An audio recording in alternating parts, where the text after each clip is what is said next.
On va tout de suite essayer d'en savoir un peu plus sur ces aveux de Jérôme Cahuzac sur cette affaire et notamment sur ce fameux compte en Suisse. Darius Rochebain, bonjour. Vous êtes journaliste Bonjour. à la télévision suisse romande. Vous avez enquêté sur cette affaire. Vous avez rencontré un certain nombre de personnes.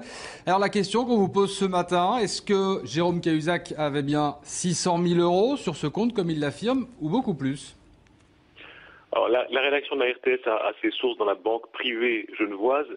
Il faut bien voir à quelle période on remonte. Donc 92, c'était l'ouverture du compte à l'UBS. Et puis en l'an 2000, il y a ce moment où Jérôme Cahuzac trouve que c'est un petit peu dangereux et il va tenter de mettre l'argent ailleurs. Et à ce moment-là, effectivement, nos sources, mais au fond ça rejoint ce que disait Mediapart en décembre déjà, disent que Cahuzac a cherché dans la banque privée genevoise à déposer non pas 600 000 euros, mais 15 millions d'euros. Qui vous dit, qui vous donne ces informations ?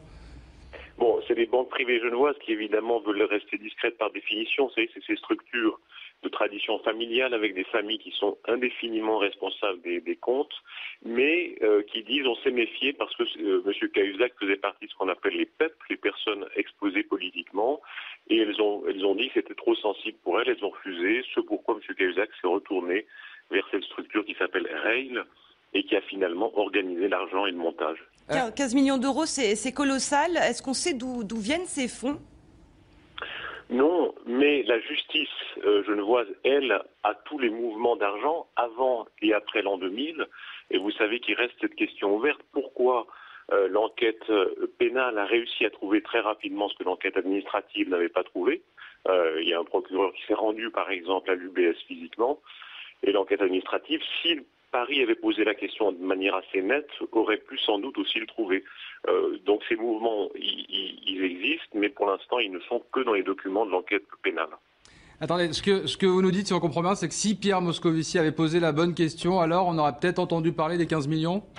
Oh, ça, c'est le soupçon. Ça, nous, on n'a pas du tout de quoi étayer absolument ça, mais le soupçon, effectivement, la question en tout cas, c'est de savoir pourquoi l'enquête administrative n'a pas réussi à percer ce mur du secret qui n'était pas si étanche, puisqu'au fond, l'enquête pénale, en quelques semaines, a réussi à le percer. Vous parlez d'une rencontre entre Pierre Moscovici et son homologue suisse ?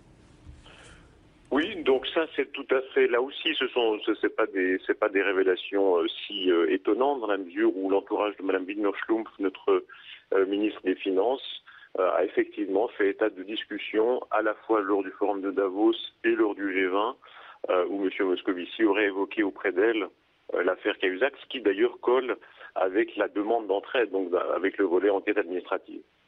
Autre révélation, Darius Rochebain, qui vient d'un journal de Zurich. Jérôme Cahuzac aurait, au moment du transfert de son compte de Suisse vers Singapour, présenté un faux certificat fiscal.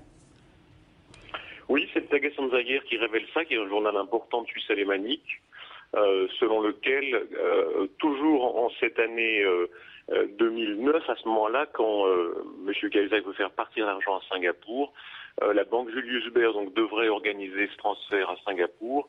Elle se méfie un peu et à ce moment-là, il aurait produit un faux certificat fiscal.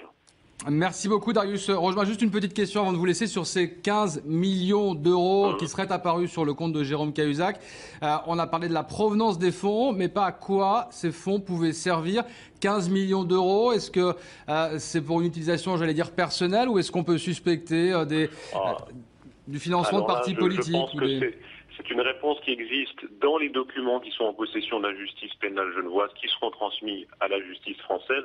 La seule chose qu'on puisse ajouter quand même, c'est que pour tous ces montages, souvent on dit que le billet, le ticket d'entrée est d'en tout cas 1 million. Certains disent 3 millions, certains 5 millions.